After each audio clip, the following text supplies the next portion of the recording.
મજાની મકાઈ જો વાવી દીધી, સરસ મજાની આપણે દાંડવા જેવી લીટી પડી ગઈ છે.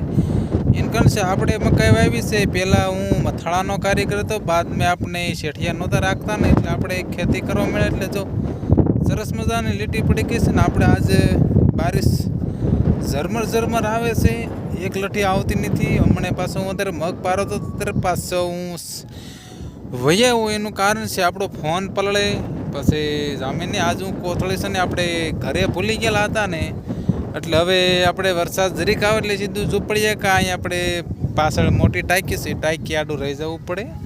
ઝૂંપડી છે થોડીક આપણે આગી, અને હું પારો તો મગ ને આપણે સા આવે છે ખાલી મગનો થોડોક જ બાકી, એ આપણે સા પારવી નાખવી. આજ આપણે 3 સા મગના પારવા ને કનસે વરસાદ 3 વાગે આવ્યો તો, એટલે આપણે વાડીએ આવી ગયા હતા. 4 વાગે વાડીએ આવ્યા, પછી જોયું પરવાય એમ હોય તો આપણે મગનો સા ઘડીક પારવા.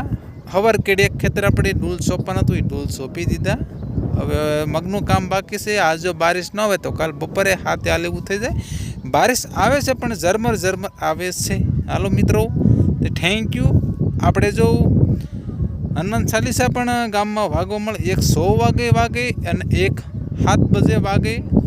આપણે 100 વાગ્યાનું દાળિયાને ખબર પડે, 100 વાગ્યા 7 વાગે એટલે દાળિયા ઘર ભેગા થઈ જાય, કેવું નથી પડતું. ચાલો 12:30 થયા એટલે મોલરા મૂકી દીધેલા છે.